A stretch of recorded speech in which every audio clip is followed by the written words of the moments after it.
আসসালামু আলাইকুম রহমতুল্লাহি অবরকাতুহু।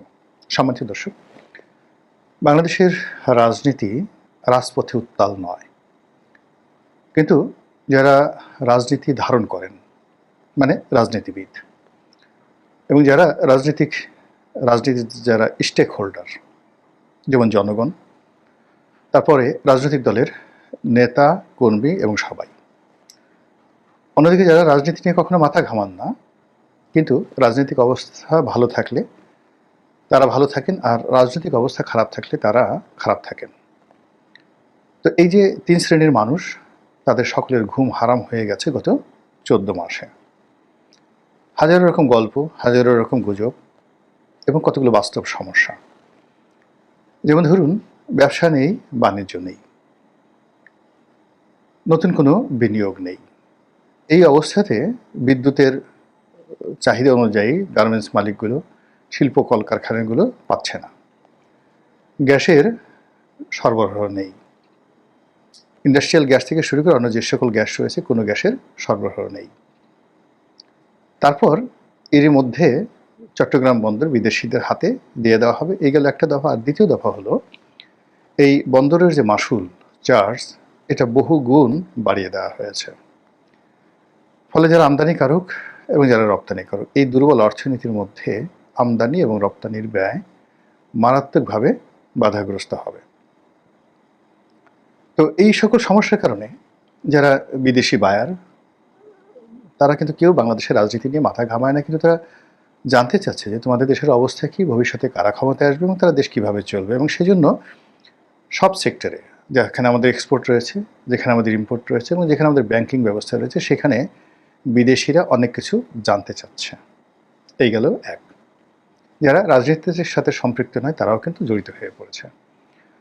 আর যারা আমজনতা, খেটে খাওয়া মানুষ, তাদের জীবন, যেমন ধরুন অনেক ইউনিয়ন পরিষদের চেয়ারম্যান নেই, ফলে গ্রাম্য হাটবাজারের ট্রেড লাইসেন্স, তারপরে জন্ম নিবন্ধন থেকে শুরু করে আরও অনেক কিছুতে প্রতিদিন মানুষ যে ভোগান্তির শিকার হচ্ছে, যেটি বলার মতো নয়।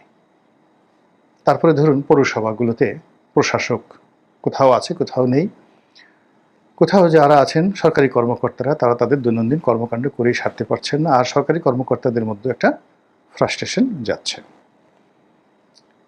পুলিশের দুই একজন কর্মকর্তা, একেবারে হাতে গোড়া দুই একজন কর্মকর্তা, যারা ডক্টর মোহাম্মদ ইউনূসের পক্ষে খুবই গুরুত্বপূর্ণ ভূমিকা পালন করছেন। যেমন ঢাকার যে মেয়র, না ঢাকার যে ডিসি রমনা অঞ্চলের, অর্থাৎ প্রেস ক্লাব, ঢাকা বিশ্ববিদ্যালয় এলাকার ডিসি মাসুদ, তিনি আসলে প্রাণান্ত সর্বশক্তি দিয়ে ডক্টর মোহাম্মদ ইউনূসের সরকারকে সাহায্য এবং সহযোগিতা করার জন্য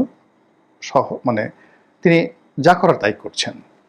ফলে প্রায় তিনি পত্রপত্রিকায় শিরোনাম হচ্ছেন এবং এতে করে সরকারের কিন্তু লাভ হচ্ছে। তো অন্যদিক থেকে সারা বাংলাদেশে যে মেট্রোপলিটন শহরগুলো রয়েছে, সেখানকার কমিশনারবৃন্দ, থানাগুলো রয়েছে, সেখানকার ওসি কিংবা পুলিশ হেডকোয়ার্টার, তারা কেউ কিন্তু এই ডিসি মাসুদের মতো হতে পারছেন না। ফলে কি হলো, স্বয়ং থানার যে ওসি, তার চাকরির চিন্তা, বদলির চিন্তা, স্থানীয় বিভিন্ন গ্রুপ, রাজনৈতিক যে গ্রুপ, তাদের অন্তর্দ্বন্দ্ব, কলহ বিবাদ, এইগুলোর ভয়ে প্রায় বেশিরভাগ থানায় কিন্তু সন্ত্রস্ত এবং তটস্থ থাকে। এবং ঢাকা শহর থেকে শুরু করে গ্রামাঞ্চলে গিয়ে দেখেন থানাগুলোতে আসলে কি হচ্ছে। মানে থানার যে বেইজ্জতি, থানাদারদের যে বেইজ্জতি, যে মানসিক টর্চার পুলিশদের উপরে এই মুহূর্তে চলছে প্রত্যন্ত অঞ্চলে, যেখানে জামাত আছে, যেখানে বিএনপি আছে, বিএনপির 3 থেকে 4টে গ্রুপ আছে, সবাই এমপির প্রোটোকল চাচ্ছে। আওয়ামী লীগ জমানাতে এমপিরা যেভাবে থানা পুলিশকে নিয়ন্ত্রণ করত, এইরকম এখন 4 থেকে 5টি গ্রুপ সবাই থানা নিয়ন্ত্রণ করার জন্য সর্বোচ্চ চেষ্টা করছে। আর এতে করে জনগণ আলোভর্তা হয়ে যাচ্ছে, আর যারা পুলিশ কর্তা, তাদের ঊর্ধ্বের যে সম্মান, মর্যাদা, তাদের পারিবারিক জীবন, তাদের ব্যক্তিগত জীবনের যে সুখ শান্তি, রীতিমতো উড়ে গেছে। আর সেনাবাহিনীর কথা তো আপনারা জানেনই। সেনাবাহিনীর মধ্যে যে কী ঘটছে এবং এটা যে কোথায় যাবে আমরা কেউ বলতে পারি না। মূল যে কারণ, সেনাবাহিনী যেদিন থেকে গঠিত হয়েছে, যেদিন থেকে যুদ্ধ চালু হয়েছে, সেনাবাহিনী কেন, যখনই মানুষ অস্ত্র তুলে নিয়েছে, আর সেই অস্ত্র চালানোর জন্য তার প্রশিক্ষণ থাকে এবং অবারিত স্বাধীনতা থাকে, তখন কোনো কিছু কেউ নিয়ন্ত্রণ করতে পারে না। এটা আপনি জোদ্দার হন, জমিদার হন, নায়েব হন, সুবেদার হন, মন্ত্রী হন, আমির হন, ওমরা হন, সবার ক্ষেত্রে এটা প্রযোজ্য। অন্যদিকে যখন মিলিটারি গঠিত হলো, রেগুলার মিলিটারি গঠিত হলো, এবং আমাদের মতো তৃতীয় দেশ বিশ্বের দেশ, বিশেষ করে আফ্রিকা, সাব সাহারা এই অঞ্চলের যে মিলিটারিগুলো রয়েছে, সেখানে বিভিন্ন বিদেশি গ্রুপ, পঞ্চম বাহিনী, তারপর রাজনৈতিক প্রেশার এবং জনগণের মধ্যে বিভেদ এবং বিসংবাদ, সেনাবাহিনীর যত রক্ত ঝরেছে এটা অন্য কোনো সরকারি কর্মকর্তাদের ঝরেনি। আচ্ছা, আপনারা চিন্তা করুন তো যে আমাদের এই মুক্তিযুদ্ধের সময়টিতে সেনাবাহিনীর কতজন সদস্য মারা গেছেন, শহীদ হয়েছেন, গিয়ে একটু শিক্ষা ও নির্বাণে দেখে আসেন তো নামগুলো মুক্তিযুদ্ধের সময়। আচ্ছা, আপনারা দেখেন তো যে ৭৫-এর ১৫ই আগস্ট থেকে শুরু করে ৭৫-এর ১৫ই আগস্ট না, ঠিক বঙ্গবন্ধু জমানার শেষ এক বছর রক্ষী বাহিনী থেকে ৭৪ থেকে ৭৫-এর ১৫ই আগস্ট পর্যন্ত যে সময়কালটা চিন্তা করে দেখেন তো কতজন সেনাবাহিনীর চাকরি গেছে, জীবন গেছে, এবং তখন কতজন ছিল, খুব অল্প। তারপর ২০০৬ সন থেকে ২০০৯ সন পর্যন্ত কতজন সেনাবাহিনীর চাকরি গেছে, এবং জিয়াউর রহমানের জামানাতে যে কয়টি কু হয়েছে, এবং মার্শাল ল এর সময়, এরশাদের সময়টাতে যে কয়টি মার্শাল ল কোর্টের বিচার হয়েছে। যদি আপনাদের কাছে তথ্যপত্র থাকে, গিয়ে দেখুন যে সেনাবাহিনীর অভ্যন্তরীণ বিরোধে কত মানুষের চাকরি গেছে, কতজনের জীবন গেছে, কতজন ফাঁসিতে চড়েছে অভ্যন্তরীণভাবে। আমরা সে খবর বাইরে জানি না। এখন যেমন দেখা গেল সিভিল কোর্টে ২৩ জন না ২৬ জন সেনা সদস্যর বা সেনা কর্মকর্তাদের বিচার হচ্ছে, এটি নিয়ে খুব হইচই হচ্ছে। একমাত্র জিয়াউর রহমানের হত্যাকাণ্ডে কতজন সিনিয়র অফিসারকে ফাঁসিতে ঝুলানো হয়েছিল, একটু খোঁজ নিয়ে দেখেন তো। তারপর ওনার জমানাতে যে কু হয়েছে, সেই কুতে টোটাল কত হাজার সেনা সদস্যকে মানে কারাদণ্ড, মৃত্যুদণ্ড দেওয়া হয়েছিল, একটু খোঁজ নিয়ে দেখেন তো। কাজেই অন্য কোনো সিভিল সার্ভিস বা যাকে বলা হয় পুলিশ সার্ভিস, তাদেরকে দেখবে যে এই তো এতটা ক্ষতি তো দূরের কথা, এর ১০ ভাগের ১ ভাগ ক্ষতিও কিন্তু হয়নি, যেটা সেনাবাহিনীর মধ্যে হয়েছে। এবং এখন সেই সেনাবাহিনীর মধ্যে অতীতের যে কোনো সময়ের চাইতে সবচেয়ে বেশি উত্তেজনা চলছে কয়েকটি কারণে। যেমন বঙ্গবন্ধুর জামানাতে কত ছিল, ২০,০০০, ২৫,০০০ সেনাবাহিনী, এখন সেটা ২ লাখ, ৩ বাহিনী মিলিয়ে, মানে বিমান বাহিনী, নৌবাহিনী মিলিয়ে ২.৫ লাখ। তো ৩৫,০০০ বা ২৫,০০০ সেনাবাহিনী, ৫০,০০০ সেনাবাহিনী, সেটার মধ্যে মানে একটা জায়গাতে দেখছিলাম যে সেনাবাহিনী কতগুলো জায়গা থাকে, যেমন ব্রিগেড, ডিভিশন, কোর, এরকম কতগুলো জিনিস থাকে। তো বঙ্গবন্ধুর জামানাতে নাকি ৬টা মাত্র ব্রিগেড ছিল, ৬টা ব্রিগেড ছিল, যেটা জিয়াউর রহমান সাহেব অনেকগুলো ক্যান্টনমেন্ট করে ৬টা ডিভিশনে পরিণত করেছিলেন। তো একটা ডিভিশনে যদি ৫,০০০ সৈন্য থাকে, ৫-৬ ৩০,০০০ বা ৬,০০০ সৈন্য থাকে, এরকম কত ছিল। তো বঙ্গবন্ধুর জামানা জিয়াউর রহমান ৬টা ডিভিশন করার পরেও কত সৈন্যবাহিনী হয়েছে। এরশাদের জামানাতে কত হয়েছে, ৫০,০০০। সেই ৫০,০০০ সৈন্যের মধ্যে যদি হাজার হাজার সৈন্যকে ফাঁসিতে লটকানো হয়, তাহলে ২ লাখ সৈন্য নিয়ন্ত্রণ, পরিচালনা, রক্ষণাবেক্ষণ থেকে শুরু করে তার যে পারিপার্শ্বিক অবস্থা, সেটা কতটা চাপ তৈরি করছে ক্যান্টনমেন্টে।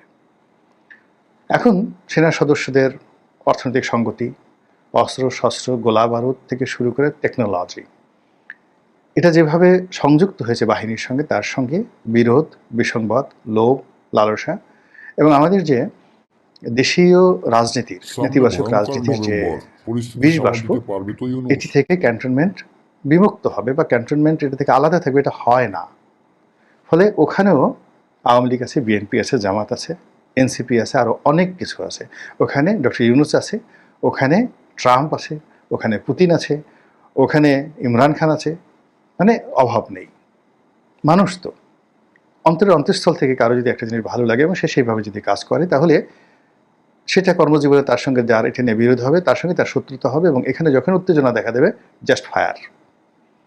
তো এখন গত 14 মাস যাবৎ সেনাবাহিনীকে নিয়ে এই যে আমাদের রাজনীতির যে কলুষতা, সেই কলুষতার সঙ্গে সঙ্গে আন্তর্জাতিক যে চাপ, চক্রান্ত, এখানে আমেরিকার একটা গ্রুপ আছে, চীনের একটা গ্রুপ আছে, ভারতের সাপোর্টার আছে, আওয়ামী লীগের সাপোর্টার আছে, মানে এটা তো রাজনীতির বাদ, মানে পাকিস্তানের সাপোর্টার আছে। তো সব মিলিয়ে এই 14টি মাস ক্যান্টনমেন্টের মধ্যে যারা বসবাস করছেন, আমার তো মনে হয় না যে তারা কেউ শান্তিতে দুবেলা সুন্দরভাবে খেতে পেরেছেন। তাদের হজম, তাদের আহার, তাদের নিদ্রা, মানে কোনো কিছুই স্বাভাবিক নেই। এবং এই যে গত 14 মাস ধরে, দীর্ঘদিন ধরে তারা ক্যান্টনমেন্টের বাইরে, সারাদিন সেই চৈত্র মাসের, বৈশাখ মাসের প্রচণ্ড গরমের মধ্যে আপনার সেই ভারী বুট পরে, জামা কাপড় পরে, সেই মিলিটারি ভেহিকেলে করে ঢাকার শহরে ঘুরে বেড়াচ্ছে। হাতে অস্ত্র, এক একটা অস্ত্রের ওজন হতো 15 কেজি, 20 কেজি, অন্যান্য জিনিসসহ 30-40 কেজির তার পোশাক, বুট সহ প্রায় 1 মণ অতিরিক্ত বোঝা বহন করে একটা সৈন্য, যেটা 8 ঘন্টা 10 ঘন্টা সে ডিউটি করে, ডিউটি করার পরে গিয়ে আবার তাকে গিয়ে তাঁবুতে থাকতে হচ্ছে, যেখানে মানে ক্যান্টনমেন্টের মধ্যে তারা যেভাবে থাকে, যখন অন ডিউটিতে থাকে তখন তারা যেভাবে আছে এখন, যেমন শিল্পকলা একাডেমিতে তারা একটা ক্যাম্প করেছে, সেখানে গিয়ে তারা কীভাবে আছে গিয়ে দেখুন। এতে করে তাদের যে শারীরিক মানসিক যে ক্লান্তি, এরপর তারা হয়তো 15 দিন এভাবে ডিউটি করে, আর একটা গ্রুপ আসে, এইভাবে 14 মাস ধরে তাদের মধ্যে যে অস্থিরতা চলছে, সেই অস্থিরতার কারণে তারা, আমি মনে করি যে এখন অতীতের যে কোনো সময়ের চাইতে যাকে বলা হয় খুবই স্পর্শকাতর অবস্থায় আছে। এর মধ্যে দেশের বাইরে থেকে, দেশের ভিতর থেকে নানা রকম উস্কানি, এই কু হচ্ছে, এই কু করেছে, এই এলো, ওই ধরো, ও খারাপ, ও ভারতের এজেন্ট, ওকে মারো, ওকে ধরো, এগুলো রীতিমতো অস্থির করে ফেলছে, সন্তুষ্ট করে ফেলছে, ঘুম হারাম করে ফেলছে। আর এই ঘুম হারামের মধ্যেই আমাদের সামনে নভেম্বর মাস আসছে। আপনারা সিপাহী জনতার বিপ্লব নভেম্বর মাস 1975 সেই ঘটনা জানেন, কিন্তু যারা সিনিয়র সেনা কর্মকর্তা এবং ক্যান্টনমেন্টের বাসিন্দা, তারা 15ই আগস্ট থেকে নভেম্বর মাসের পুরোটা সময়, 7ই নভেম্বর নয়, জিয়াউর রহমানের ক্ষমতা গ্রহণ করার পরে পুরোটা নভেম্বর মাস জুড়ে সেখানে যে ভীতিকর অবস্থা ছিল, কলহ ছিল, বিবাদ ছিল, যে সুনামি ছিল, সব মিলিয়ে আমাদের যারা মিলিটারি প্রশাসন তাদের জীবন তামা করে দিয়েছিল। দুর্বিষহ স্মৃতি। এবং এই নভেম্বর মাসটি সেনাবাহিনীকে কখনোই স্বস্তি দেয়নি। আমাদের সেনাবাহিনী 1971 সনের নভেম্বর মাস, যদি ধরেন 72-এর নভেম্বর মাস, প্রত্যেকটি বছরের নভেম্বর মাস তাদের জন্য স্বাভাবিক থাকে না। যেমন ডিসেম্বর মাসে 16 ডিসেম্বর তারা একটা অনুষ্ঠান করবে, কুচকাওয়াজ করবে, এই জন্য দেখা গেল নভেম্বর মাস থেকে তাদের দারুণ প্র্যাকটিস করতে হয়, শীতকালীন মহড়া। মানে এই নভেম্বর থেকে নেতিবাচক বলেন, ইতিবাচক বলেন, আমাদের সেনাবাহিনীর প্রচুর কাজ থাকে, প্রচুর কাজ থাকে, এবং সেই কাজের মধ্যে ত্রুটি হয়, বিচ্যুতি হয়, এবং নানা রকম দুর্ঘটনা ঘটতে থাকে। এবং আমাদের জাতীয় জীবনেও, অর্থনীতিতেও এই নভেম্বর মাস টানাপোড়েনের মাস, ভাঙা গড়ার মাস। তো এখন ইতিহাসের সেই ধারাবাহিকতায় আমরা এই মুহূর্তে দেশি বিদেশি মীর জাফরদের কবলে পড়েছি। এই মুহূর্তে আমাদের অর্থনৈতিক সংকট সবচেয়ে চরমে, আমাদের এক্সপেকটেশন আকাশচুম্বী, আশা, স্বপ্ন আকাশচুম্বী, আর বাস্তবতা হলো একদম তলানিতে। ঠিক সেই সময়টাতে আবার অক্টোবর পেরিয়ে নভেম্বর মাস আসছে। আমেরিকান দূতাবাস কি করছে, যমুনা কি করছে, তারেক রহমান সাহেব কি করছে, তার সঙ্গে সঙ্গে দেশের বাইরে যারা ইউটিউবার রয়েছেন তারা কি করছেন, সব কিছু মিলিয়ে এভরি আওয়ার, প্রতিটি ঘন্টা আমাদের জন্য নিত্য নতুন আতঙ্ক তৈরি করছে। কাজে যারা সংশ্লিষ্ট ব্যক্তি আছেন, আমার পক্ষ থেকে দোয়া থাকলো, শুভাশিস থাকলো, ভালোবাসা থাকলো, সবাই ভালো থাকুন এবং সতর্ক থাকুন। আর আল্লাহ আমাকে সতর্ক থাকার, নিরাপদ থাকার তৌফিক দান করুন। আমি এই প্রার্থনা করছি, আপনারা দোয়া করবেন। আসসালামু আলাইকুম ওয়া রাহমাতুল্লাহি ওয়া বারাকাতুহু।